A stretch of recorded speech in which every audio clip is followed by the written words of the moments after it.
دونوں کے لیے ختم نبوت کی بات سننا، اس کو آگے بیان کرنا پاکستان کے آئین اور قانون کے مطابق یکساں اس کی نہ صرف اجازت ہے بلکہ قابل تحسین اقدام ہے۔ میں ہمارے لوئز فورسز کے جتنے بھی یہاں پہ نوجوان ہمارے پولیس کے موجود ہیں اور بالخصوص یہاں کے جو انتظامیہ ہے، اس کا میں اس اعتبار سے شکریہ ادا کرتا ہوں کہ میں تو ادھر تھا، یہ حضرات علماء اکرام مجھ سے ٹیلی فون پر رابطے میں تھے، آپ کے یہاں کے ڈی سی صاحب، یہاں کے ایس ایچ او اور دیگر جو حضرات تھے، انہوں نے نہ صرف اس مسئلہ پر جو آپ کے علاقے میں پیش آیا انتہائی ایمانی غیرت کا ثبوت دیتے ہوئے علماء کے ساتھ شانہ بشانہ کھڑے ہوئے، بلکہ میں یوں کہوں کہ کوہلو کی پولیس، کوہلو کی انتظامیہ، کوہلو کی ایجنسیاں اور یہ جتنے بھی ادارے ہیں، میں اس نتیجے پر پہنچا ہوں یہاں کی کارگزاری سن کر کہ یہاں کے علماء اگر خاموش ہو کر بھی بیٹھ جائیں تو ان کے جسموں پر موجود وردیاں اور ان کی ڈیوٹی صرف چوروں اور ڈاکوؤں سے تحفظ کے لیے کافی نہیں ہے، بلکہ اس علاقے کے عقیدے اور نظریے کی حفاظت کے لیے یہ جوان انشاءاللہ کافی ہیں۔ اللہ تعالیٰ آپ سب حضرات کو، آپ کے محکمے کو، آپ کے ڈی سی صاحب اور تمام ذمہ داران کو دنیا آخرت کی بہترین جزا سے نوازے۔ انہوں نے پوری امت مسلمہ کی آنکھیں اور دلوں کو ٹھنڈا کر دیا اس مسئلہ کو حل کر کے۔ اب سوال یہ پیدا ہوتا ہے یہ مسئلہ تھا کیا؟ چونکہ آپ میں سے اکثر پولیس کے وہ ہمارے احباب ہوں گے جن کی ڈیوٹی کسی جگہ پر وہ ڈیوٹی سر انجام دے رہے ہیں، جو بھی معاملات ہوتے ہیں اوپر کی سطح تک ڈیل ہوئے، معاملات ختم ہوئے، شاید وہ جانتے نہ ہوں۔ اصل بات یہ ہے، مسلمان کی ایک پہچان ہے، مسلمان کی ایک نسبت ہے۔ مسلمان دنیا کا ہر جبر برداشت کر سکتا ہے، ہر معاملہ برداشت کر سکتا ہے، لیکن دو باتوں سے غداری برداشت نہیں کرتا۔ وہ دو باتیں کیا ہیں؟ ہمارے ملک کے اندر ایک مشہور ناول نگار ہیں طارق اسماعیل ساگر، آپ نے ان کا نام سنا ہوگا۔ وہ زیادہ تر انٹیلیجنس کے عنوانات پر لکھتے ہیں۔ ہماری جو آئی ایس آئی ہے یا ہمارے جاسوس ہیں جو دوسرے ملکوں میں اپنی خدمات سر انجام دیتے ہیں، یا دشمن کی ایجنسیاں را وغیرہ جو ہمارے ملک میں بیہودہ کارروائیاں کرتی ہیں، تخریب کاری کرتی ہیں، اس کو کنٹرول کرنے کے لیے جو ہماری جو سیکورٹی فورسز کی ڈیوٹیاں ہیں، اس پر وہ مضمون لکھتے ہیں۔ چونکہ ہمارا منصب ایسا ہے کہ ہمیں ہر چیز کا مطالعہ کر کے چاروں طرف نظر رکھنی پڑتی ہے، تو میں ان کا ایک ناول پڑھ رہا تھا، اس میں انہوں نے ایک واقعہ لکھا۔ میں اس واقعے کو ذرا میں آپ کو سامنے اس لیے کوٹ کر رہا ہوں تاکہ مجھے اگلی بات سمجھانی آسان ہو جائے۔ کہہ رہے ہمارے ملک پاکستان میں بارڈر سرحدی ایریے میں ایک چودھری یا جہاں کا ایک نوجوان تھا، وہ کسی طرح ورگلایا گیا اور انڈیا چلا گیا۔ وہاں سے جب وہ واپس آیا تو انڈیا کا جاسوس بن کر، یوں کہہ لیجیے ان کا اعلی کار اور ایجنٹ بن کر تخریب کاری کے لیے اس ملک میں آ گیا۔ اس نے اس کو صرف ایک بزنس کی حد تک لیا، انڈیا سے پیسے لے رہا ہے، ملک کے اندر تخریب کاری کر رہا ہے، دہشت گردی کر رہا ہے، تو یہ معاملات تھے۔ ہماری ایجنسیوں کے ہاتھ چڑھا تو انہوں نے اس کی پٹائی شروع کر دی، اس کو مارا جیسے اس کو تشدد تھا، لیکن وہ اتنا کوئی پکا قسم کا آدمی تھا، وہ کہتا ہے میں تو یہ تسکری کرتا ہوں، یہ اسمگلنگ کرتا ہوں، چوری اور یہ جانور ادھر پہنچاتا ہوں، اور جہاں سے چرس فیون وغیرہ کاروبار۔ وہ مان نہیں رہا تھا کہ میرا ان کے کسی بڑے ادارے کے ساتھ کچھ تعلق ہے۔ تو ایجنسی کا کوئی بریگیڈیئر تھا آئی ایس آئی کا، اس نے اس کے جواب میں صرف اتنی بات کہی، تو اب یہ مار کھا رہا ہے، اب بات پہ غور کریں، یہ مار کھا رہا ہے، اس کو لٹا کر ایجنسی اور پولیس والے مار رہے ہیں کہ تو نے تخریب کاری کی، دہشت گردی کی، ملک کے اندر تو نے یہ نقصان کیا، اور وہ آرام سے مار کھا رہا ہے، نہ چوں کر رہا ہے، نہ چراں کر رہا ہے، کوئی آواز اس کی نہیں نکل رہی۔ طارق اسماعیل ساگر لکھتا ہے، اب یہ افسانہ ہے، حقیقت ہے اس سے قطع نظر، لیکن جو میں فکر بتانا چاہتا ہوں، اچانک کہہ رہا ہے وہ بریگیڈیئر نے کہا تم اس ملک کے غدار ہو، اتنی بات کہی، تم اس ملک کے غدار ہو۔ ابھی اتنی بات کہی تو وہ نیچے سے یکدم شیر کی طرح اٹھا اور بریگیڈیئر کو گریبان سے پکڑ کر کہنے لگا تم کون ہوتے ہو مجھے اپنے ملک کا غدار کہنے والے؟ ہر الزام قبول ہے، مجھے دہشت گرد کو ہو، چور اور ڈاکو کو ہو، مجھے ملک کا غدار تم نے کیسے کہا؟ میں تو اپنے وطن سے غداری تو نہیں کر سکتا۔ جب وطن سے غداری، اس کو سمجھ گیا کہ جس کی میں نے دکھتی رگ پکڑ لی ہے۔ اب اس نے کہا اگر تم نے وطن سے غداری نہیں کی تو کتنا مال ادھر لے کر آیا سارا؟ جب اسے پتہ چلا، غلطی کا احساس ہوا کہ میں نے وطن سے غداری کر لی ہے، اس نے اپنے سارے جرائم کو ایک لمحے میں تسلیم کر لیا، جو مار کھا کر تسلیم نہیں کر رہا تھا۔ مسئلہ کیا تھا؟ وطن سے غداری کرنے کا، جس طرح آپ لوگ اس وردی کے اندر کیا بغیر وردی کے بھی تصور نہیں کر سکتے۔ ایک لمحے کے لیے ہمارا کوئی سرکاری ملازم، پولیس والا، رینجر والا، فورسز والا، کوئی بھی ہے، اس سے اگر کہا جائے کہ اپنی جان دینا پسند کرو گے یا وطن سے غداری، تو ایک ہی جواب ہوگا ایک کیا ہزار جانے بھی ہوں تو اپنے وطن کے لیے قربان ہے، لیکن میں اپنے ملک اپنی ملت سے غداری نہیں کر سکتا۔ تو میں آپ حضرات سے ایک سوال کرتا ہوں، یہ تو ہمارا ایک ناول کہیے، ایک اس کا افسانہ کہیے، یا ہمارے معاشرے کی ایک بیان حقیقت کہیے، لیکن جو قوم اپنے ملک کے ایک خطے کے ساتھ غداری نہیں کرتی، کیا وہ قوم اپنے پیغمبر سے غداری کا سوچ سکتی ہے؟ اپنے نبی سے غداری کا سوچ سکتی ہے کہ جس نبی کے نام پہ یہ ملک بنا، یہ وطن عزیز ہمیں اپنی جانوں سے زیادہ عزیز ہے، لیکن جب بات ہمارے پیغمبر کی آئے گی تو اس جیسے ہزاروں وطن ہم اپنے پیغمبر کی ناموس پہ قربان کر سکتے ہیں۔ ہم زمین کے خطوں کے لیے نہیں ہیں، زمین کے خطے اس لیے ہیں کہ وہ طارق جو بن زیاد نے جب اندلس کو فتح کیا تھا تو اس وقت فتح کرنے سے پہلے جب سامنے جنرل فریڈرک کی افواج کھڑی تھیں، ادھر مسلمان تھے، مسلمانوں کی تعداد ٹوٹل 60,000 یا 30,000 اور سامنے 2 لاکھ کی افواج، تو اس وقت پیچھے سمندر ہے، سامنے دشمن اور درمیان میں طارق بن زیاد۔ اس نے آرڈر دیا اپنی فوجوں کو کہ ساری کشتیاں جلا دو۔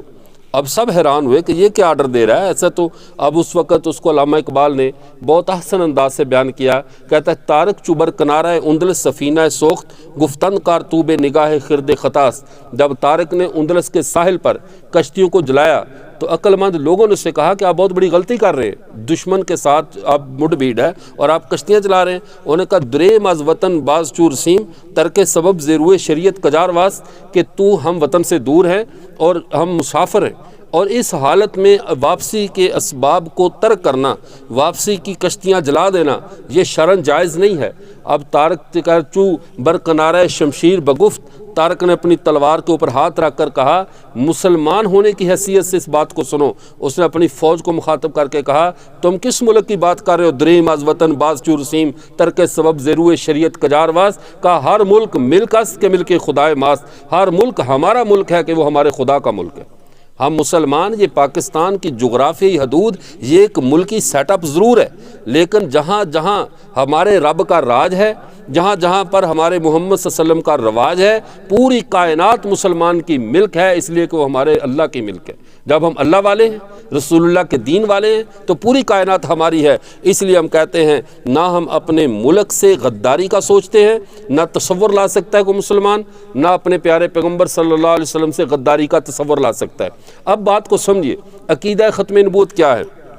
تو میں نے پہلے آپ لوگوں کے ذہن سے یہ بات نکالی کہ شاید آپ لوگوں میں سے کسی کے ذہن میں یہ بات ہو کہ شاید ختم نبوت کی بات سننا، اس وردی کے اندر، اس لباس کے اندر شاید کوئی قانونی مسئلہ نہ ہو۔ تو پاکستان کے آئین، ہمارا وطن محمد عربی کی عزت اور ناموس کے لیے بنا ہے، انہی کی ختم نبوت کی قانون کی روشنی میں ہمارے تمام ادارے، ہمارے تمام سرکاری ملازمین، یا یوں کہہ لیے اسٹیٹ ایکٹرز اور نان اسٹیٹ ایکٹرز، سب کے سب پیغمبر صلی اللہ علیہ وسلم کی ختم نبوت کے چوکیدار ہیں۔ اس وطن کا، قوم کا، ملت کا، افراد کا تحفظ بعد میں ہے، ہم سب رسول اللہ کے نوکر پہلے ہیں۔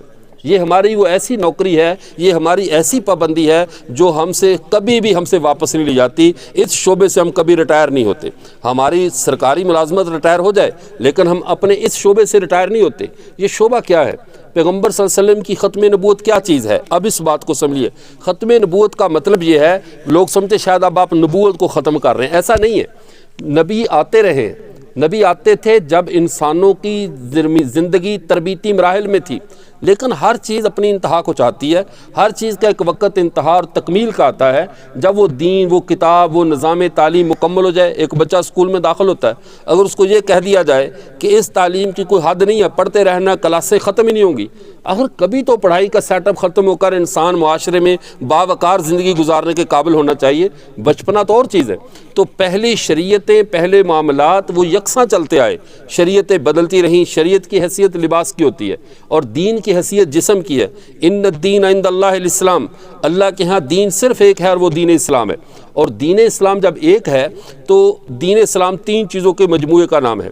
ایک عقیدہ توحید، ایک عقیدہ رسالت اور ایک عقیدہ آخرت۔ یہ سارے نبیوں کا مشترکہ دین تھا، یہ 3 باتیں۔ اس کے بعد جو شرائع ہیں، رسول اللہ صلی اللہ علیہ وسلم نے فرمایا الانبیاء اخوۃ علیات امہاتہم شتیٰ و دینہم واحد، ہم سارے نبی آپس میں علاتی بھائی ہیں، ہماری مائیں جدا جدا ہیں، یعنی ہماری شریعتیں الگ الگ ہیں، لیکن ہم سب کا دین ایک ہے۔ بچے کا لباس اور ہے، 10 سال کے بچے کا لباس اور ہے، جوان کا لباس اور ہے، لیکن اس وقت جس سطح پر آپ حضرات بیٹھے ہیں، اب آپ کے وردی کا، آپ کے لباس کا جو ماپ ہے کبھی تبدیل نہیں ہوگا۔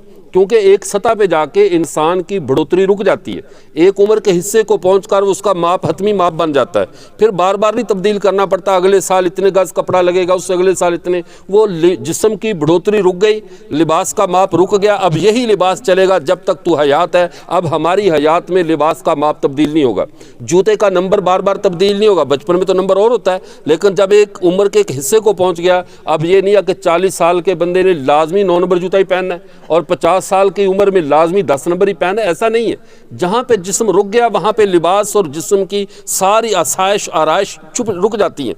دین اسلام کا جو جہاں پہ جا کے پایہ تکمیل کو پہنچا، کمال کو پہنچا، وہ پایہ تکمیل اور پایہ کمال ہمارے پیارے پیغمبر صلی اللہ علیہ وسلم کا دور نبوت ہے۔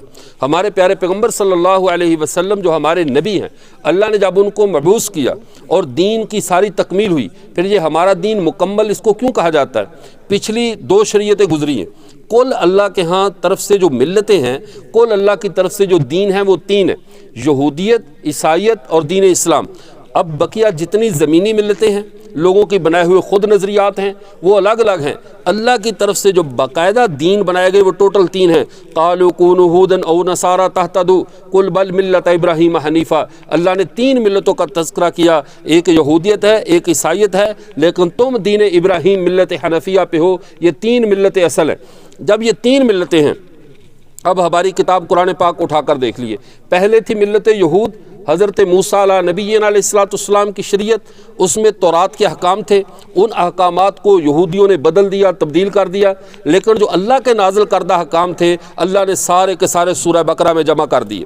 اس کے بعد قوم نصارہ کو دیکھ لیجئے، سارے کے سارے ان کی انجیل کے جو احکام انہوں نے تبدیل کر دیے تھے، اللہ نے جو باقی صحیح احکام تھے جو تبدیل نہیں کر سکے یا وہ کر دیے تھے لیکن صحیح شکل قوم کے سامنے موجود نہیں تھی، اللہ نے سارے سورہ آل عمران میں جمع کر دیے، اور بقیہ محمد عربی کا سارا دین بقیہ قرآن میں جمع کر کے اس کتاب کو ساری آسمانی شریعتوں کی جامع کتاب بنا کر فرما دیا، الیوم اکملت لکم دینکم، میں نے آج کے دن تم پر دین کو مکمل کر دیا۔ اور یہ تکمیل کا فیصلہ یہ اللہ کی طرف سے بندوں کا اجتہاد نہیں ہے، یہ علماء کا فیصلہ نہیں ہے کہ چند علماء بیٹھے، کولو والے اکٹھے ہوئے، پنجاب والے اکٹھے ہوئے اور کہہ دیا دین مکمل ہے۔ نہیں، میری، آپ کی، ہم سب کی بات غلط ہو سکتی ہے، اللہ اور اللہ کے رسول کی بات غلط نہیں ہو سکتی۔ جب آپ صلی اللہ علیہ وسلم پر یہ قرآن اتر آیا، آپ کے دین کو میں نے مکمل کر دیا ہے، یہ دین ہر اعتبار سے کامل ہے، اور آپ جانتے ہیں کامل کے اوپر ذرا سا اضافہ بھی کامل میں حسن پیدا نہیں کرتا، کامل چیز کو عیبدار کر دیتا ہے۔ میرے اور آپ سب کے ہاتھوں کی 5 انگلیاں، اگر کسی کے یہاں پہ 6ٹھی انگلی ہو تو وہ ہاتھ کو حسین نہیں بناتی، ہاتھ کو بدصورت کر دیتی ہے، کیونکہ ہاتھ مکمل ہے۔ ہر انسان کے چہرے پہ اللہ نے 2 آنکھیں رکھی ہیں، اب اگر کسی کے 3 ہوں وہ کہے مجھے زیادہ نظر آتا ہے، نہیں، یہ عیبدار ہے، یہ چہرے کو خوبصورت نہیں کرے گا، یہ چہرے کو بدصورت کر دے گا۔ ایسے بندے کو فوراً چڑیا گھر والے لینے آ جائیں گے، یہ عجوبہ انسانوں میں رہنے کے قابل نہیں ہے، ہم اس کو چڑیا گھر میں رکھتے ہیں یا کسی عجائب گھر میں رکھتے ہیں کہ یہ 3 آنکھوں والا ہے۔ یہ انسانی معاشرے میں نہیں رہ سکتا۔ ٹانگیں، جسم کے اعضاء، پوری کائنات، جس چیز کو اللہ نے مکمل تکمیل دے دی ہے اس کے اوپر اضافہ اس میں خوبصورتی پیدا نہیں کرے گا، اسے عیبدار کرے گا۔ رسول اللہ صلی اللہ علیہ وسلم کے دین کو اللہ نے خوبصورت کر دیا، فرمایا الیوم اکملت لکم دینکم، میں نے آج کے دن یعنی 9 ذی الحج کو میں نے دین اسلام کو مکمل کر دیا۔ یہ آیت 9 ذی الحج کو اتری تھی۔ اللہ کی حکمت پہ غور کریں کہ اعداد میں آخری عدد 9 کا ہے، 9 کے بعد گنتی نہیں ہے، اس کے بعد مرکبات شروع ہو جاتے ہیں، آخری بڑا عدد صرف 9 ہے، اس کے بعد گنتی یا پیچھے چھوٹے اعداد ہیں، آگے مرکبات ہیں۔ اللہ نے دین اسلام کو بھی اس تاریخ کو مکمل کیا جس کے بعد کوئی عدد نہیں تھا کہ اس دین کے بعد کوئی دین نہیں ہے۔ 9 ذی الحج کو مکمل کر کے فرمایا اس دن الیوم اکملت لکم دینکم، آج کے دن میں نے تم پر دین کو مکمل کر دیا، واتممت علیکم نعمتی، میں نے تم پر اپنی نعمتوں کو پورا کر دیا۔ اب بات کو سمجھو، اکمال اور اتمام یہ 2 لفظ، آپ پڑھے لکھوں کا مجمع اس لیے میں عرض کر رہا ہوں، اکمال اور اتمام یہ 2 چیزیں ہیں۔ اکمال کہتے ہیں کسی چیز کا باطن سے مکمل ہونا، باطن سے پورا ہونا، ظاہری چاہے اس کے اعضاء پورے بھی نہ ہوں، جیسے کہتے ہیں ولی کامل ہے، یہ بہت بڑے ہمارے معاشرے میں عام یہ لفظ چلتا ہے، یہ ماشاءاللہ ولی کامل ہے، چاہے وہ آنکھوں سے نابینا ہو انہیں بھی ولی کامل کہتے ہیں، اگر اس کے اعضاء پورے نہیں ہیں تب بھی ولی کامل کہتے ہیں، کہ کاملیت کا تعلق باطن سے ہے۔ پورا ہونے کا، یہ بوتل پوری بھری ہوئی ہے، اس کا تعلق اتمام کے ساتھ ہے، اتمام کا تعلق ظاہر سے ہے۔ اللہ نے دونوں لفظ بولے، تکمیل دین بھی ہو چکی، اتمام بھی ہو چکا۔ یہ دین اپنے ظاہر کے اعتبار سے، باطن کے اعتبار سے، اندر کے اعتبار سے، باہر کے اعتبار سے، ہر اعتبار سے یہ دین مکمل ہے۔ اور وَرَضِيتُ لَكُمُ الْإِسْلَامَ دِينًا، اللہ نے کہا اب مجھے اگر کوئی دین راضی کر سکتا ہے تو صرف دین اسلام راضی کرے گا، اور کوئی دین اب اللہ کو راضی کرنے والا نہیں ہے۔ اب جب یہ دین صرف یہی اللہ کو راضی کرنے والا ہے اور کوئی دین راضی کرنے والا نہیں ہے، اور رسول اللہ صلی اللہ علیہ وسلم نے اپنی امت کی جو تربیت فرمائی عقیدہ ختم نبوت کے حوالے سے، اس پر میں 2 واقعہ صحابہ کے دور کے آپ کو سناتا ہوں۔ ایک واقعہ حضرت حبیب بن زید انصاری رضی اللہ تعالیٰ عنہ، آپ صلی اللہ علیہ وسلم کے دور میں مسلمہ کذاب نے ہی دعویٰ نبوت کر دیا، اور یہ کوئی نئی بات نہیں تھی، اس امت کی رسول اللہ نے تربیت ایسے کی تھی، یہ نہیں کہا کہ کوئی آئے گا نہیں، یہ کہا اللہ کی طرف سے کوئی نہیں آئے گا، آنے والے تو آتے رہیں گے، شور کرتے رہیں گے، اپنی اپنی نبوت کی وہ ہے بینسری بجاتے رہیں گے، لیکن آپ اس سبق کو یاد کر لو۔ فرمایا انا خاتم النبیین لا نبی بعدی وسیکون من بعدی 30 کذابون دجالون، میرے بعد 30 یا اس سے بھی زیادہ کذاب اور دجال آئیں گے، کلہم یزعم انہ نبی، ان میں سے ہر ایک یہ کہے گا میں نبی ہوں، لیکن آپ یہ سبق یاد کر لو، انا خاتم النبیین لا نبی بعدی، میں اللہ کا آخری نبی ہوں، میرے بعد کوئی نبی نہیں ہے، میرے بعد کوئی نبی نہیں ہے، میں آخری ہوں۔ جب یہ کہہ دیا گیا، امت کو یہ سبق اتنا سکھا دیا گیا، اب آپ حیران ہوں گے، جب انسان کسی چیز کو لینا چاہتا ہے اس کے لیے تحقیق کی ضرورت ہوتی ہے، خریدنے کے لیے تحقیق کی ضرورت ہے۔ آپ اسلحہ خریدتے ہیں، آپ کو گورنمنٹ کی طرف سے اسلحہ دیا جاتا ہے، ملک خود بنائے یا باہر سے خریدے، اس کی ایک ایک چیز کو چیک کیا جاتا ہے، اس اسلحے کو، اس کی میگزین ٹھیک ہے، اس کی فلاں چیز ٹھیک ہے، گن ٹھیک ہے، یہ گن کہیں جلدی گرم تو نہیں ہو جاتی، کہیں ہمارے سپاہی کو میدان میں دھوکہ تو نہیں دے گی، اس کی کہیں وہ جو ہے فائر پن وہ گڑبڑ تو نہیں کر رہی، ایک ایک چیز کو چیک کر کے اسلحے کو پاس کیا جاتا ہے، کوئی گڑبڑ نہ ہو۔ لیکن اگر اسلحہ لینا ہی نہ ہو تو پھر کون چیک کرے گا؟ اگر ضرورت ہی نہ ہو، اگر آپ میں سے کسی نے، آپ میں جو فورسز کے یہاں نوجوان ماشاءاللہ کثرت سے موجود ہیں، آپ میں سے کسی نے آج تک F-16 کے بارے میں جانکاری حاصل کی ہے کہ F-16 کیسے اڑایا جاتا ہے، اس میں کون کون سے میزائل لگتے ہیں؟ چونکہ وہ آپ کا شعبہ نہیں، آپ کا ڈپارٹمنٹ نہیں ہے۔ جب آپ کا وہ ڈپارٹمنٹ نہیں ہے تو آپ اپنے ہاتھ میں موجود اسلحہ، چاہے وہ پسٹل ہے، گن ہے، بڑی مشین گن ہے، اس حد تک تو آپ چیک کریں گے، اس کو تو دیکھیں گے، لیکن F-16 کس پیٹرول سے اڑ رہا ہے یہ آپ کے متعلقہ نہیں ہے، وہ ایئر فورس والے جانے، وہ ان کا شعبہ ہے، جو میرا شعبہ نہیں ہے۔ میرا شعبہ کتاب ہے، میں کتاب کے بارے میں سب جانوں گا، آپ نے گن کون سی رکھی ہے اس سے مجھے کیا غرض ہے، میرا تو یہ شعبہ نہیں ہے۔ تو جو ہمارا اس امت کا تحقیق کا ہر شعبہ اس کے پاس ہے، لیکن نبی تلاش کرنا اس امت کا شعبہ نہیں ہے۔ رسول اللہ صلی اللہ علیہ وسلم نے فرمایا جب میں آخری ہوں، اب نئے کو چیک کرنا، نئے کو تلاش کرنا یہ تمہاری ڈیوٹی میں شامل ہی نہیں ہے۔ یہی وجہ ہے اس امت کو کوئی مجموعی طور پہ یرغمال نہیں بنا سکا، اس امت کو مجموعی طور پہ کوئی گمراہ نہیں کر سکا۔ کیوں؟ اس امت کو اپنے نبی کا دیا ہوا سبق یاد ہے، ہمارے پیغمبر کے بعد جو بھی دعویٰ نبوت کرے گا وہ جھوٹا ہوگا، کذاب ہوگا، دجال ہوگا۔ کیوں؟ سچے اللہ کے آخری وہی تھے، ان کے بعد کوئی سچا آنے والا نہیں ہے۔ اب جو بھی کرے گا وہ جھوٹا ہوگا۔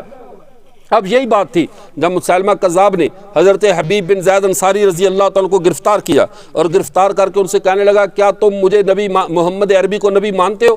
کہنے لگا میں محمد عربی کو اللہ کے نبی بھی مانتا ہوں، اللہ کا آخری نبی بھی مانتا ہوں۔ اس نے کہا کیا مجھے بھی نبی مانتے ہو؟ کہا میرے کان سن رہے، انی اسم لا اسمع، میں بہرا ہوں، میرے کان نہیں سنتے، تو کیا بک رہا ہے؟ اب ایک لمحے کے لیے یہ لفظ سننا بھی صحابی نے گوارا نہیں کیا کہ میرے نبی کے بعد بھی کوئی نبی ہو سکتا ہے۔ اسے بہت غصہ آیا، پھر کہا، تشدد کیا، پھر کہا کیا تم محمد عربی صلی اللہ علیہ وسلم کو نبی مانتے ہو؟ یہ قیدی ہیں، اس کی سلطنت ہے مسلمہ کذاب کی، اب وہاں پہ 40,000 کی اس کی مسلح فوج موجود ہے، اور کہا کیا تم مانتے ہو؟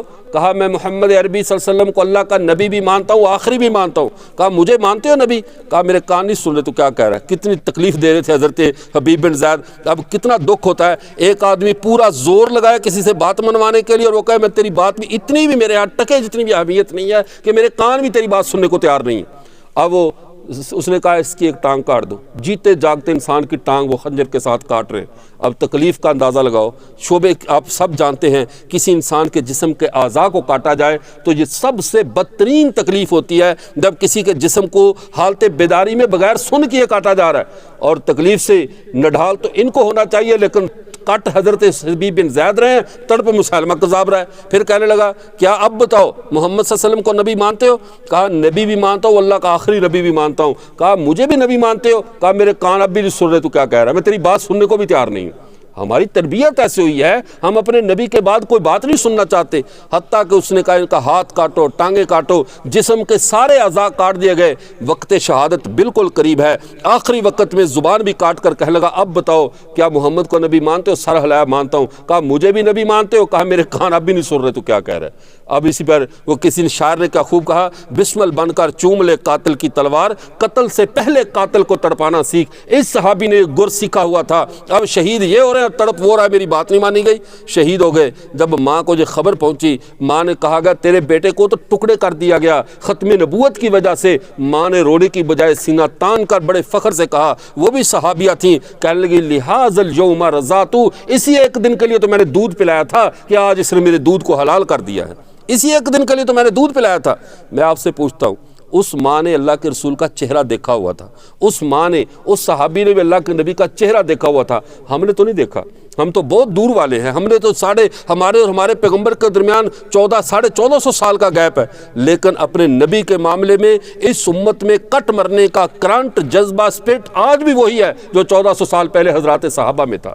اپنے نبی کے معاملے امت کبھی کوتاہی نہیں کرتی۔ جب 1953 کی تحریک چلی، یہ دوسرا واقعہ، 1953 کی تحریک چلی، لاہور کے اندر گولیوں سے ختم نبوت کے نعرے لگانے والوں کو چھلنی کیا جا رہا تھا، 10,000 نوجوان شہید ہوئے۔ اچانک ایک عورت کی بارات گزرتی، اپنے بیٹے کی بارات لے کر جا رہی ہے، جاتے جاتے دیکھا ادھر ختم نبوت کے نعرے لگ رہے ہیں اور لوگ قربان ہو رہے ہیں۔ اپنے جوان بیٹے سے کہنے لگی بیٹا، ہمارے پنجابی میں سائیں کہتے ہیں بڑے کو، ہمارے سے سائیں جس کو بڑا سردار، تو رسول اللہ صلی اللہ علیہ وسلم کو بھی لوگ سائیں کہتے ہیں کہ ہمارے سائیں ہیں، ہمارے بڑے ہیں۔ بیٹے نے، اپنے ماں نے اپنے بیٹے سے کہا بیٹا تجھے بیاہ نہ تھا، میں نے بیاہ لیا، تجھے میں نے دودھ پہ جو تھا نا وہ پلانا تھا پلا دیا، اب اگر تو میرے دودھ کو حلال کرنا چاہتا ہے تو چاہتا میں تجھے اپنا دودھ معاف کر دوں۔ بیٹا ادھر دیکھ قوم کے نوجوان میرے سائیں کی حرمت پہ جانے دے رہے ہیں، بیٹا تو بھی اٹھ، آج میرے نبی کی ختم نبوت کا نعرہ لگا کر تو بھی جان دے دے، میں قیامت کے دن میں بھی فخر کر سکوں کہ میں نے بھی اپنے پیغمبر کے لیے اپنا بیٹا قربان کروایا ہے۔ اس سے پتا چلا یہ امت 1400 سال بعد بھی اپنے نبی کے معاملے میں اتنی ہی حساس ہے جتنی 1400 سال پہلے حساس تھی۔ ہماری یہ حساسیت ختم نہیں ہو سکتی، ہماری یہ جو حساسیت اپنے نبی کے معاملے میں ہے، اس کی 2 وجوہات ہیں۔ میں 2 وجوہات آپ سے عرض کرتا ہوں جو کہ ہمارے سب کے لیے باعث فخر بھی ہوں گی، باعث شرف بھی ہوں گی اور ہمارے ایمان کی ترقی کا ذریعہ ہوں گی۔ ایک حساسیت کیا ہے، ایک وجہ کیا ہے؟ ہر انسان کے اندر 2 صفات ہوتی ہیں۔ ماشاءاللہ مولا کریم بخش تشریف ہے، جزاکم اللہ۔ ہر انسان کے اندر 2 باتیں ہوتی ہیں، ایک اس کی زمین کا اس کے اوپر بڑا اثر ہوتا ہے۔ علامہ ابن خلدون رحمۃ اللہ علیہ نے تاریخ ابن خلدون کے مقدمے میں لکھا ہے جو بندہ جس زمین پہ جنم لیتا ہے، جس زمین کا اناج کھاتا ہے، اس کا مزاج اسی دھرتی جیسا بن جاتا ہے۔ جیسے کہتا ہے رجال الجبال جبال، پہاڑوں میں رہنے والے لوگ بھی پہاڑوں جیسا حوصلہ رکھتے ہیں، چکنی زمین کے رہنے والے لوگوں کی زبان میں ذرا چاشنی سی زیادہ ہوتی ہے، ریتلی زمین پہ رہنے والے وہ اسی طرح ہوتے ہیں جیسے ریت کے ذرے جدا جدا، ان کا مزاج بھی ایک دوسرے سے جدا جدا ہوتا ہے۔ تو مٹی کا اثر انسان کی تربیت پہ ہوتا ہے۔ ایک تو مسئلہ یہ ہے کہ مٹی کا اثر انسان کی طبیعت پہ ہوتا ہے، جس مٹی میں انسان کھاتا ہے پیتا ہے، مر کر جس مٹی میں جاتا ہے، اور دوسرا انسان کے اوپر گٹی کا بڑا اثر ہوتا ہے۔ بچہ پیدا ہوتا ہے، کہتے ہیں فلاں بزرگ سے کھجور چبوا کر لاؤ، اس کا لعاب دہن اس کے پیٹ میں چلا جائے تاکہ پتہ چلے کہ اس بچے کے اثر فلاں بزرگ کا اثر اس پر ہے، فلاں نیک بندے کی اثرات اس میں آ گئی۔ اب آپ سب اور میں، ہم سب مبارکباد کے مستحق ہیں، ہماری گٹی اور ہماری مٹی دونوں کا تعلق رسول اللہ کی ذات کے ساتھ ہے۔ ہماری مٹی بھی ختم نبوت کی ہے، ہماری گٹی بھی خاتم النبیین کی ہے۔ مٹی ختم نبوت کی کیسے ہے؟ حضرت آدم علیہ السلام کے بعد حضرت اللہ کے نبی صلی اللہ علیہ وسلم نے فرمایا، کنز المال میں حدیث ہے، لما نازل آدم بالہند استوحشا، جب اللہ نے حضرت آدم کو ہندوستان میں نازل کیا، پاکستان تو بعد کی تقسیم ہے، اصل تو یہ سارا رقبہ ہندوستان ہی تھا۔ فرمایا لما نازل آدم بالہند استوحشا، جب اللہ نے حضرت آدم کو ہندوستان میں نازل کیا تو انہوں نے وحشت کو محسوس کیا، تنہائی کو محسوس کیا، اور اس وقت اللہ نے حضرت جبرائیل کو بھیجا کہ انہوں نے آ کر اذان دی۔ اذان دیتے ہوئے حضرت جبرائیل جب اس جملے پر پہنچے اشہد ان محمد رسول اللہ، تو اب حضرت آدم نے ایک سوال کیا، فرمایا من محمد، اللہ کا نام میں سمجھتا ہوں، میرا خدا ہے، میں اللہ کو پہچانتا ہوں، یہ محمد کون ہے؟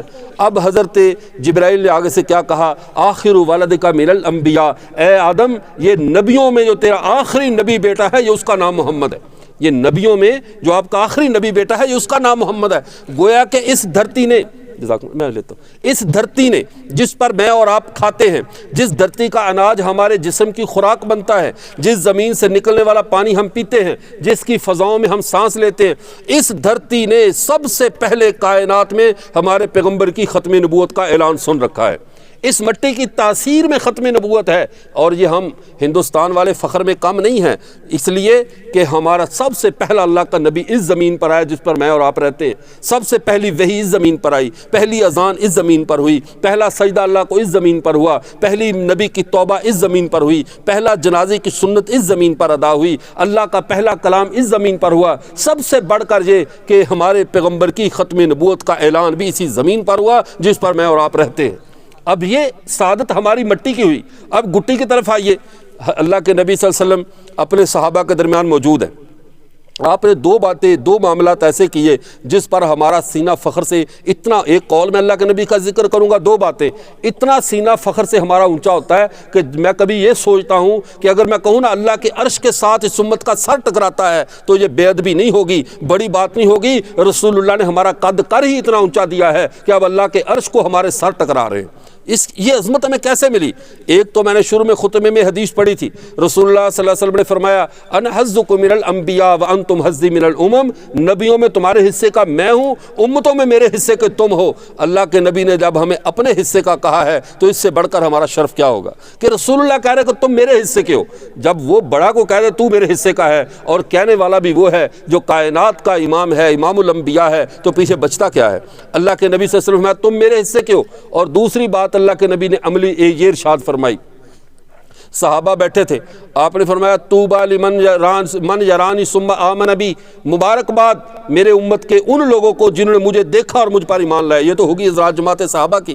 پھر کیا فرمایا؟ فرمایا طوبی ثم طوبی ثم طوبی، مبارکباد پھر مبارکباد پھر مبارکباد، 3 بار اللہ کے نبی نے مبارک دی۔ صحابہ بے چین ہو گئے، اب کن کا نام آتا ہے؟ کون اتنا خوش قسمت ہے ہمیں ایک بار مبارکباد دی جا رہی ہے، 3 بار کن کو دی جا رہی؟ فرمایا من لم یرانی ثم آمن بی، میں 3 بار مبارکباد اپنی امت کے ان لوگوں کو دیتا ہوں جنہوں نے مجھے دیکھا بھی نہیں ہوگا پھر بھی مجھ پر ایمان لائیں گے، جنہوں نے مجھے دیکھا بھی نہیں پھر بھی مجھ پر ایمان لائے۔ تو بتائیے میں اور آپ کو اللہ کے نبی نے کتنی بار مبارکباد دی ہے؟ 3 بار مبارکباد۔ ہمیں یہ شرف حاصل ہے، اللہ کے رسول نے ہمیں 3 بار مبارک کے ساتھ یاد کیا۔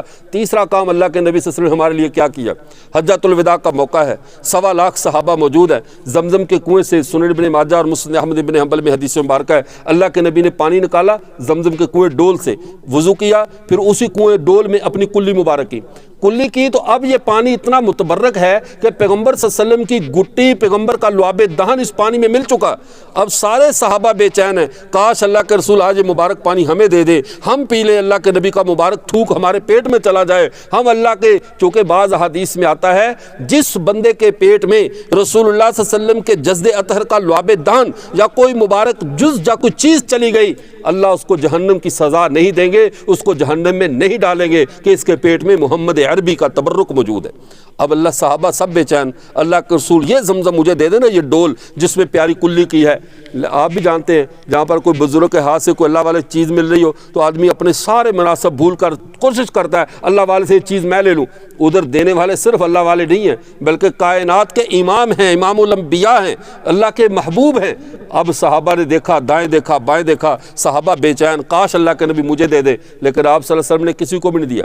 دوبارہ اپنے لعاب دہن والا پانی پھر زمزم کے کنویں میں ڈال دیا کہ قیامت کی صبح تک میرا جو امتی زمزم پیے اس کے پیٹ میں محمد کا لعاب دہن چلا جائے، اس کے پیٹ میں محمد صلی اللہ علیہ وسلم کو لعاب دہن کا تبرک چلا جائے۔ اب مجھے بتاؤ، آپ سب میں سے کوئی ایسا ہے جس نے آج تک زمزم نہ پیا ہو؟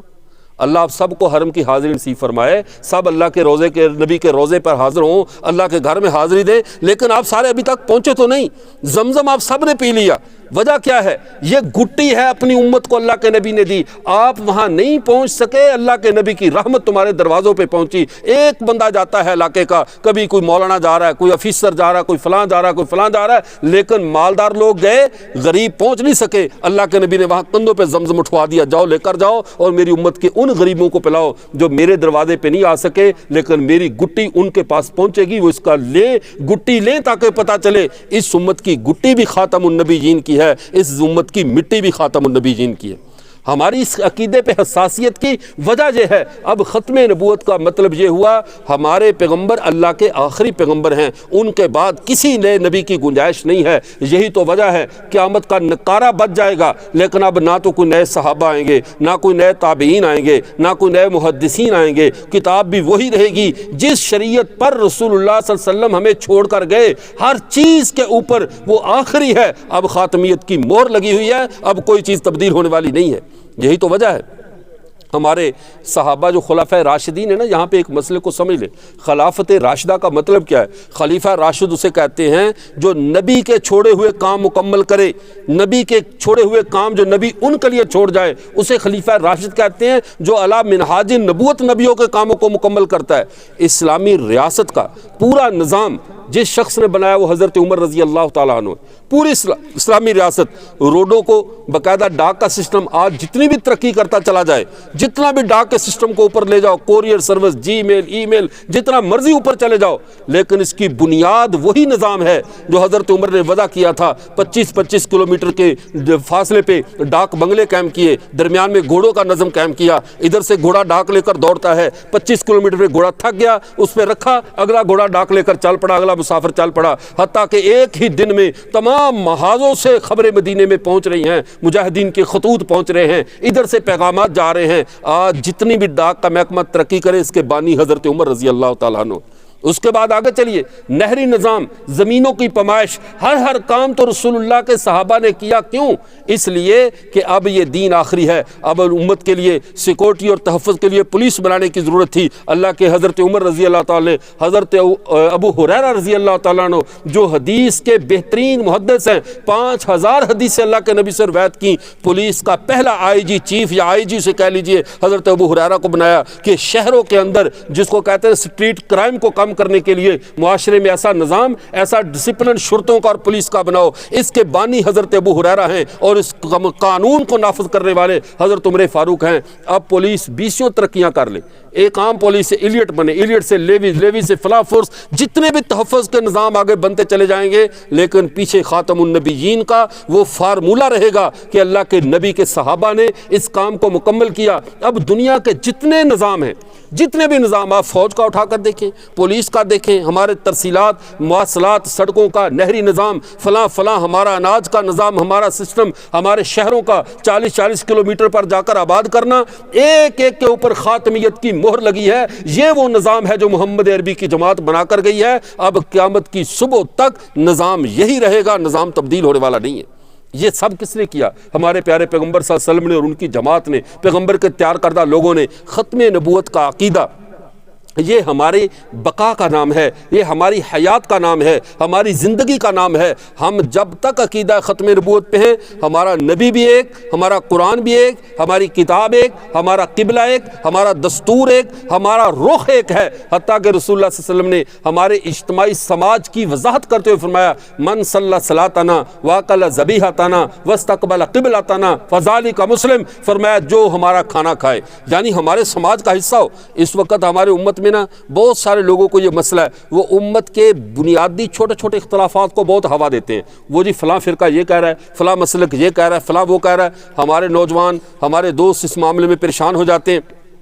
تو جب وہ اس معاملے میں پریشان ہوتے ہیں، حالانکہ بات کو سمجھیے، اس امت کی یہ سعادت ہے، اس امت کی یہ سعادت ہے کہ اس کے اختلافات آٹے میں نمک کے برابر بھی نہیں ہیں اور اتفاقات زیادہ ہیں۔ ہمارے مسلکوں کے آپس میں کبھی آپ کاغذ قلم لے کر اختلافات لکھنے شروع کریں، آپ انگلیوں پہ گن سکتے ہیں جو ہمارے اختلافات ہیں، تھوڑے سے اختلافات۔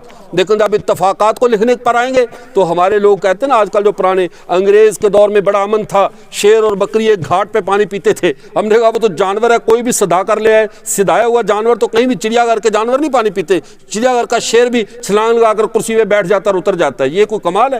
کمال رسول اللہ صلی اللہ علیہ وسلم کا ہے۔ بنو اسرائیل کے جب نبی حضرت موسیٰ نے اللہ سے پانی مانگا، وَإِذِ اسْتَسْقَىٰ مُوسَىٰ لِقَوْمِهِ فَقُلْ نَضْرِب بِعَصَاكَ الْحَجَرَ فَانْفَجَرَتْ مِنْهُ اثْنَتَا عَشْرَةَ عَيْنًا، انہوں نے کہا اللہ میری قوم کے لیے پانی دو، فرمایا پتھر پہ ٹھوکر مارو، 12 چشمے پانی کے نکلے۔ کس کے لیے؟ قوم کے 12 قبیلوں کے لیے، تاکہ یہ پانی پیتے ہوئے آپس میں نہ لڑے۔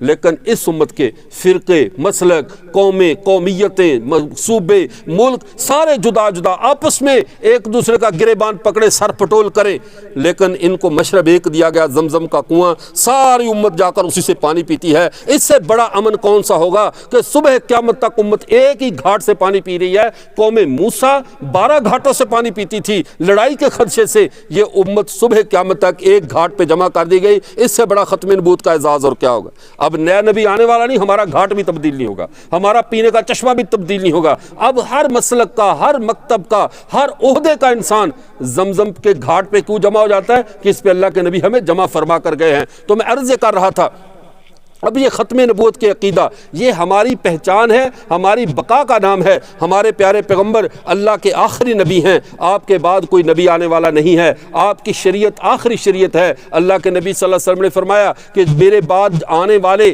کذاب دجال جھوٹے ہوں گے، کوئی سچا نہیں آئے گا صرف سوائے عیسیٰ علیہ السلام کے، لیکن وہ کوئی نئے نبی نہیں ہیں، وہ پرانے نبی ہیں۔ چونکہ اللہ نے سب نبیوں سے وعدہ لیا تھا رسول اللہ کی مدد اور نصرت کا، جب سب سے وعدہ لیا تھا اب صاف ظاہر ہے ان کی مدد کے لیے آنا بنتا ہے۔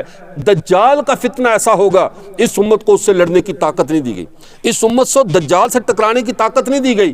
اس کے لیے اللہ نے حضرت عیسیٰ کو رکھا ہے۔ حضرت عیسیٰ آئیں گے، اس امت کی مدد کریں گے تاکہ مدد کا مسئلہ حل ہو جائے کہ اللہ نے جو سارے نبیوں سے وعدہ لیا ہے وہ وعدہ پورا ہو جائے۔ تو میرے عزیز دوستو، عقیدہ ختم نبوت یہ میری اور آپ کی پہچان ہے، امت کے اتفاق کا نام عقیدہ ختم نبوت ہے۔ اب ہماری نماز ختم نبوت کی وجہ سے تمام مکاتب فکر کی 5 نمازیں فرض ہیں، تمام کے ہاں تہجد ہے، تمام کے ہاں حج انہی ایام میں ہوتا ہے جن میں اللہ کے نبی فرض کر کے گئے۔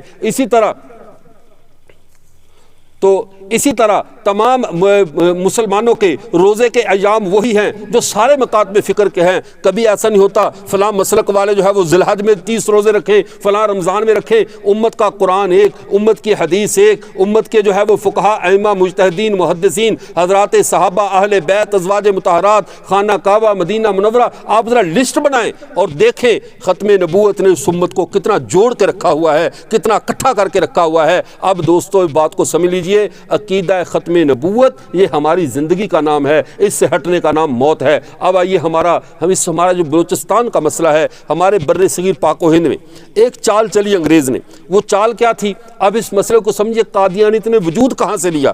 بر صغیر پاک و ہند کے جو نوجوان تھے، جہاں کے مسلمان تھے، انہیں انگریزی سامراج کو تسلیم نہیں کیا، اور مسلمان کی فطرت یہ ہے جو غلامی کو تسلیم نہیں کرتا۔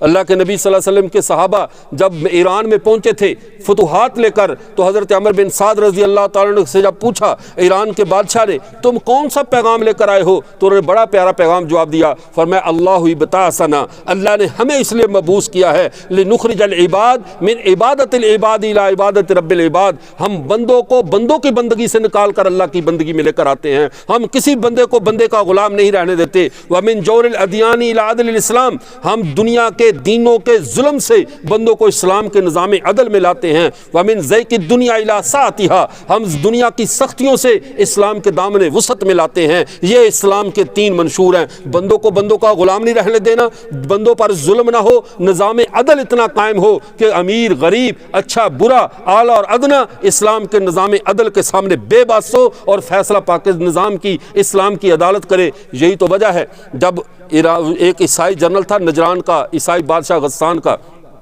وہ مسلمان ہو کر آ گیا، مدینے میں آیا، چونکہ وہ بادشاہوں والا پروٹوکول بڑے بڑے، یعنی اپنے آج کل کے پراڈو پجاروں کو تو چھوڑو، اس دور میں گھوڑوں کا پروٹوکول تھا، بڑے اپنے جبے شبے پہنے ہوئے مدینے میں آیا۔ پھر حج کا مسئلہ کہا جی میں بھی حج کے لیے جاتا ہوں، حضرت عمر ساتھ لے کر چلے گئے، حج پر گیا، بیت اللہ کا طواف کر رہا ہے، ابھی ایام حج شروع نہیں ہوئے تھے، بیت اللہ کا طواف کرتا تو وہی جبہ پہنا ہوا لمبا سا، اور بادشاہ تھا شاہوں والا مزاج، اور نیا نیا مسلمان ہوا تھا، ایک بدوی کا اس کے جبے کے اوپر پاؤں آ گیا۔ جب بدوی کا اس کو جبے پر پاؤں آیا تو اس نے موڑ کر اس کے منہ پر تھپڑ مارا۔ بدوی نے امیر المومنین کو شکایت کی کہ یہ جو غسان کا نو مسلم بادشاہ اس نے مجھے تھپڑ مارا ہے۔ حضرت نے بلا کر پوچھا کیا تم نے اس کو تھپڑ مارا ہے؟ اب اسلام کو اس کو نظام عدل کا نہیں پتہ تھا، اسلام کا نظام انصاف کیا ہے۔ اس نے کہا اگر میرے پاس حرم میں تلوار ہوتی میں اس کی گردن اتار دیتا، اس کو پتہ نہیں ہے بادشاہ کے جبے پہ بدو اگر پاؤں رکھ رہا ہے۔ انہوں نے کہا اسلام میں کوئی بادشاہ نہیں ہے، کوئی غریب نہیں ہے، اسلام کے نظام عدل میں سب برابر ہیں، یا تو اسے راضی کرو یا پھر اس نے کہا یا کا مطلب ہے میرے منہ پہ تھپڑ مارا جائے گا بادشاہ کے چہرے پہ بدو کی وجہ سے؟ فرمایا ہاں یہاں کوئی بادشاہ نہیں ہے، تیرے چہرے پہ ویسے ہی تھپڑ مارا جائے گا جیسے تو نے ایک بدو کے چہرے پہ مارا ہے۔ سوچ لو، وہ راتوں رات مرتد ہو کر واپس بھاگ گیا۔ اس نے کہا پھر عیسائی مذہب ہی ٹھیک ہے، بھاگ کر واپس چلا گیا۔ واپس گیا تو حضرت عمر نے کہا شکر ہے میں نے محمد عربی کے نظام عدل پہ دھبا نہیں لگنے دیا، مرتد ہوتا جائے جہنم میں۔ اسلام کے نظام عدل میں امیر غریب کا فرق نہیں، اسلام یہ نظام عدل دنیا کے سامنے لے کر آیا ہے۔ لیکن جب انگریز یہاں پر آیا، انگریز نے آ کر یہاں پہ مسلمانوں کے ساتھ جب دیکھا کہ ہندو بھی غلامی کو تسلیم کر لیا، سارے غلامی پہ، مسلمان آزادی کی سید احمد شہید کی تحریک، شاہ اسماعیل شہید کی تحریک، پھر اس کے بعد جو ہے وہ علماء پانی پات، اور پھر جو ہے وہ مختلف محاذوں پہ جو ہے وہ مسلمان مزاحمت کرتے رہے، اس کی حکومت کو تسلیم نہیں کیا۔ سلطان ٹیپو شہید ہو رہا ہے، سلطان سراج الدولہ لڑ رہا ہے، سارے ملک کی آزادی اور بقا کی جنگ لڑ رہے ہیں۔ ہمارا تو المیہ یہ ہے نا، کہہ رہے کہ نرنگی سیاست دوران تو دیکھیے منزل انہیں ملی جو شریک سفر نہ تھے۔ اس ملک کے حصول سے پہلے کتنی قربانیاں ہو چکی تھیں اس ریاست کی آزادی کے لیے، لیکن خیر جو ایک ہونا تھا ہوا۔ مسلمان اب معاملہ یہ ہوا، انگریز نے کہا ان کو پہلے نمبر پہ یہاں پہ حل کیا جائے، تو 1870 میں بینجامن ڈزرائیلی برطانیہ کا وزیر اعظم بنتا ہے، یہودی تھا، اور یہودیوں کا دماغ بڑا شاطر ہوتا ہے، بڑا تیز ہوتا ہے۔ اس نے کہا کہ 2-3 آدمی جاؤ پہلے ہندوستان کا وزٹ کر کے آؤ کہ مسئلہ کیا ہے، یہاں کے لوگ ہمیں برداشت کیوں نہیں کر پا رہے۔ تو سر ویلیام میور، W ہنٹر اور جنرل اے کے کنزی، یہ 3 آدمی جو کہ اسلامی علوم کے بھی ماہر تھے، علوم مشرق کے، ان کو ہندوستان کے دورے پہ بھیجا گیا۔ انہیں پورا دورہ کر کے 1871 کے اندر 1 سال بعد برطانیہ کی پارلیمان میں یہ یعنی درخواست پیش کی، کارگزاری پیش کی، کہا ہندوستان کے مسلمانوں سے اگر ایمانی قوت جہاد ختم کرنی ہے، اگر ان کے ہاتھوں سے اسلحہ لینا ہے، تو ان کی کتابوں میں لکھا ہے کہ جب عیسیٰ علیہ السلام آ جائیں گے تو یہ لوگ جہاد کو چھوڑ دیں گے، چونکہ ملتیں ختم ہو جائیں گی، جہاد ختم ہو جائے گا۔ اب حال یہ ہے یا تو عیسیٰ علیہ السلام کو لے آؤ یا اس کا کوئی متبادل نکالو۔ عیسیٰ علیہ السلام کو انگریز کیسے لاتا؟ وہ تو اللہ کا نظام تھا۔ ان کا تب تک ہم ایک ڈپلیکیٹ مسیح کو ہم لانچ کرتے ہیں، جو ڈپلیکیٹ ذلی بروزی مسیل نبسی بن کر قوم کے اندر جا کر یہ کہ جہاد ختم ہو گیا ہے، اب تم نے لڑنا نہیں ہے، مسلمانوں کے لیے آزادی کا خواب دیکھنا بھی حرام ہے، اب انگریز کی سلطنتی خدا کی رحمت ہے، اب ایسا بندہ کہاں سے ایسا بے ضمیر ڈھونڈا جائے۔ تو انہوں نے سیالکوٹ کے اندر آ کر 4 بندوں کا انتخاب کیا، اور سیالکوٹ میں کچہری کے اندر ان کو انٹرویو کے لیے بلایا۔ نبی پاس ہونا ہے، نبی بنانا ہے، تو انٹرویو ہونے لگے کہ کس کو نبی بنایا جائے۔ 4 بندے اس کام کے لیے منتخب ہوئے۔ پہلا بندہ جس کا انتخاب ہوا وہ تھا سر سید احمد خان، جس کا ہمارے اسکول و کالج کے نظام والے حضرات آپ تو اچھی طرح جانتے ہیں۔ پہلا بندہ سر سید احمد خان، دوسرا تھا مولوی چراغ علی جموں کشمیر کا، تیسرا تھا نور الدین بھیروی، یہ ریاست کشمیر کا حکیم تھا، اور یہ بھیرا سرگودا کا ایک حجام پیشہ نائی تھا، بال کاٹنے والا۔ انہوں نے کہا یہ 3 بے ضمیر، اگر یہ ایک اور بھی تھا اس کا میں نام بتاتا ہوں۔ ان کو جب انگریز نے بلا کر سر سید احمد خان سے کہا آپ نبی ہونے کا دعویٰ کرو، یہ برطانوی انٹیلیجنس کمانڈ کی رپورٹ کے اندر یہ ساری رپورٹ لکھی، ساری جو ان کے دفتر میں انڈین لائبریری کے اندر موجود ہے برطانیہ میں۔ اس نے کہا کہ تم نبی ہونے کا دعویٰ کرو، ہم پوری ریاست تمہارا تحفظ کرے گی، تمہیں ساتھ دے گی، تم نبی بنو۔ سر سید احمد خان چونکہ معجزات کا منکر تھا، فرشتوں کے وجود کا منکر تھا، اور اس میں کئی خرافات تھیں، غلط عقائد تھے، اس نے کہا جو کچھ بھی ہے میں یہ اتنا بدبخت نہیں ہو سکتا کہ پیغمبر کی ختم نبوت کے بعد نبی ہونے کا دعویٰ کروں، یہ کام مجھ سے نہیں ہوگا، اس کے لیے ایک اور آدمی ہے وہ ریاست کی اچھی خدمت کرے گا۔ انہوں نے بھی ایک نام دیا اور اپنی جان چھڑا کے نکل گیا۔ اس کے بعد اور اچھا مزے کی بات آپ کو یہ سناؤں، یہ جو مرزا غلام احمد قادیانی نے اپنی کتاب میں یہاں تک لکھا کہ سر سید احمد خان وہاں سے جان چھڑا کر آ گیا، خود نبی نہیں بنا، اور مجھے کہا کرتا تھا یار جس طرح کہ تو ڈرامے کرتا ہے، تو پیر بن، میں تیرا مرید بنتا ہوں، دیہاتوں میں جاتے لوگوں سے پیسے کماتے ہیں، تو شعبدے دکھانا، میں ڈرامے کرنا، میں تیری تصدیق کرتا رہا کروں گا، میں تیرا چیلا بنتا ہوں، چل پیسے اکٹھے کرتے ہیں۔ یہ تھا اس پوری نبوت کا ایک نجومیوں والا خاکہ۔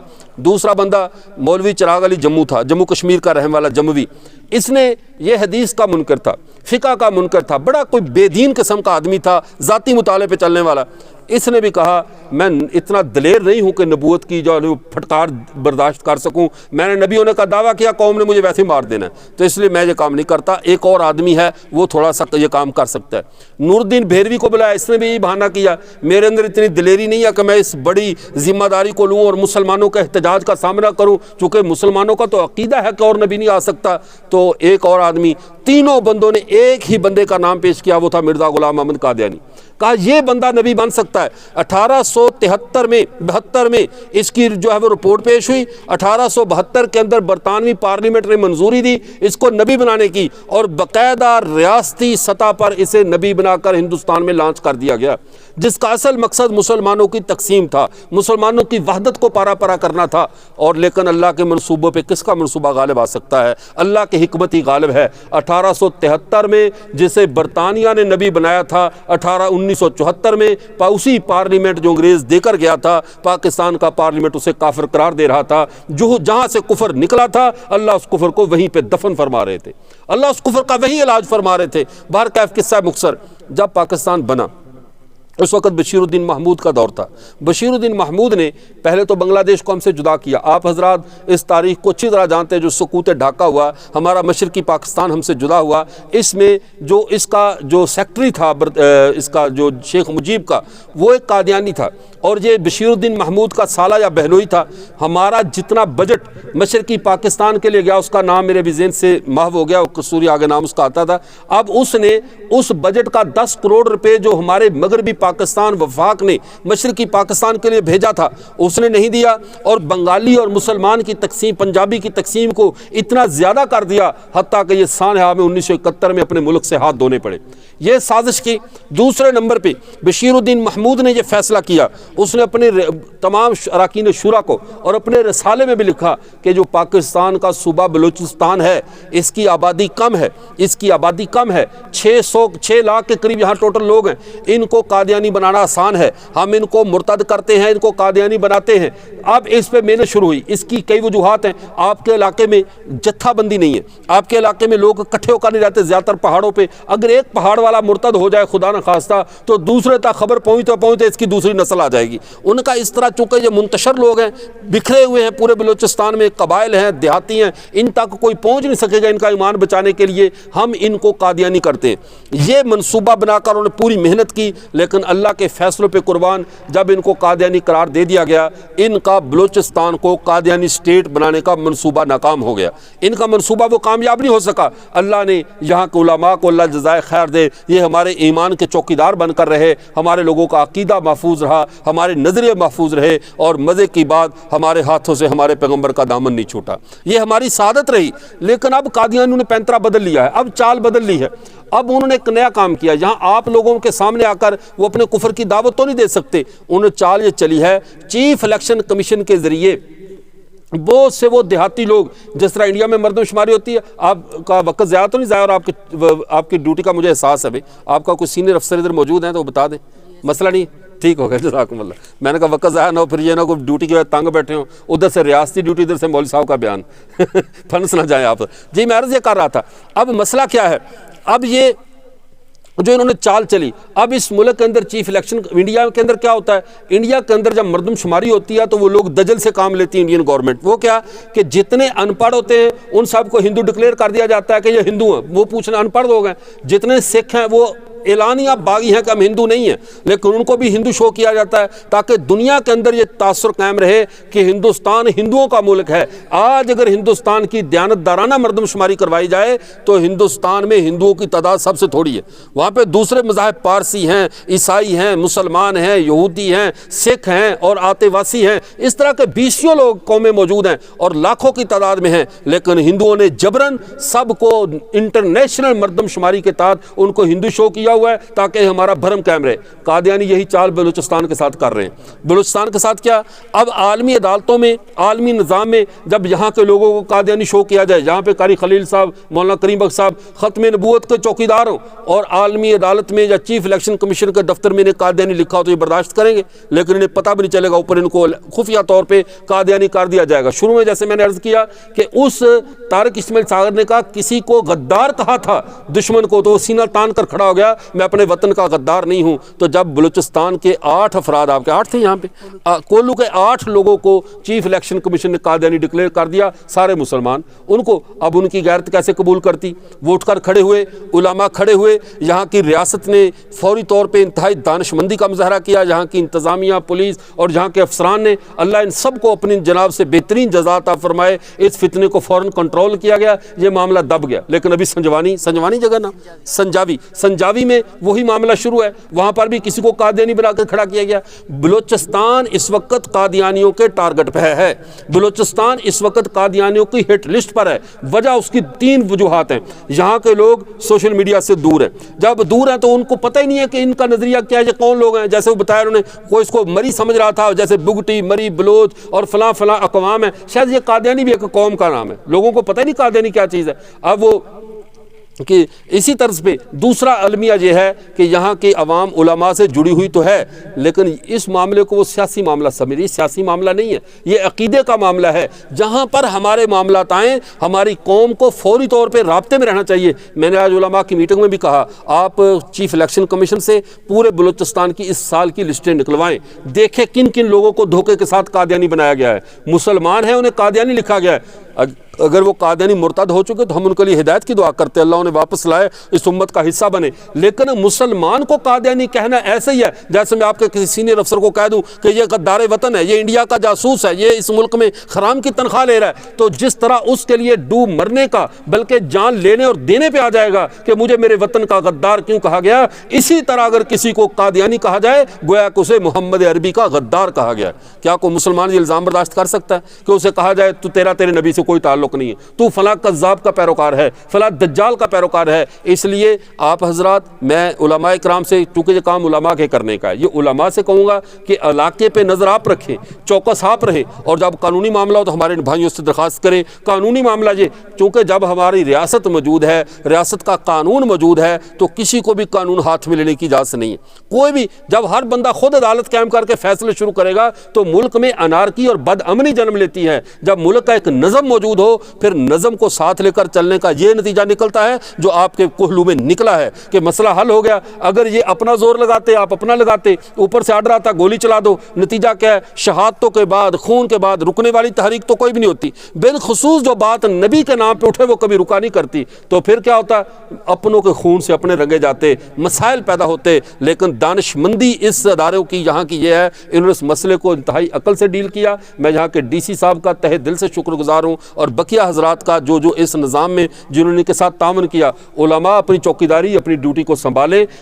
اگر جانوں کا، ہمارے اموال کا تحفظ ان کی ڈیوٹی ہے تو ایمانوں کا تحفظ آپ لوگوں کی ڈیوٹی ہے۔ لوگوں کے ایمان کدھر جا رہے ہیں اس کو سنبھالا دینا یہ آپ لوگوں کا کام ہے۔ اللہ تعالی ہم سب کو پیارے پیغمبر صلی اللہ علیہ وسلم کی ختم نبوت کے ساتھ جوڑ کر رکھے، اور قیامت کے دن ہم اس حال میں پیش ہوں کہ رسول اللہ صلی اللہ علیہ وسلم پوری نسل انسانی کے سامنے فخر سے کہیں یہ میرے بچے آ رہے ہیں، انہوں نے میری نبوت کے لیے، میری ناموس کے لیے اپنی اپنی جگہ پر رہتے ہوئے قربانی دی ہے، آج یہ میری اولاد ہے، انہیں میرے آگے کیا جائے۔ اس وقت یقین کیجئے دنیا کی ساری تھکاوٹیں بھول جائیں گی، دنیا کی ساری تکالیف بھول جائیں گی۔ جب انہوں نے کہہ دیا میرے ہیں تو پھر پیچھے رہ کیا جائے گا؟ اللہ تعالی ہم سب کو یہ مبارک جملے سننے کی توفیق عطا فرمائے کہ ہمارے آقا ہمیں اپنا کہہ دے، اس کے لیے محنت کریں۔ اللہ تعالی ہم سب کو عقیدہ ختم نبوت کے ساتھ جوڑ کر رکھے۔ وآخر دعوانا الحمدللہ رب العالمین۔ اگر کسی کے ذہن میں کوئی سوال ہے، کچھ پوچھنا چاہتے ہیں تو بلا تکلف پوچھ سکتے ہیں۔